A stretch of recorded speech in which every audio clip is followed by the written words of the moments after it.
sa lahat po ng mga magulang, sa lahat ng magiging magulang, sa lahat ng mga matanda at mga tatanda, huwag maging ubos-ubos biyaya sa buhay.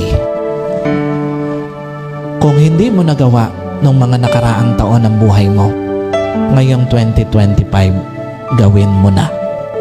Huwag masyadong malibang sa panahon ng kasaganaan at huwag umasa na laging susuportahan ng anak. Lagi mong isaisip ang pagtitira para sa sarili dahil pag wala kang pera, madali kang kontrolin, lalo na sa iyong katandaan. Pag wala kang pera, mapipilitan kang tiisin kahit na pangit na trato sa iyo. At pag wala kang pera, madali kang makakalimutan. Kahit gaano mo paminahal, kahit gaano mo pa kinalinga, kahit anak mo pa. So again, give the best of your life. Pero magtira para sa sarili. Give the best of your love.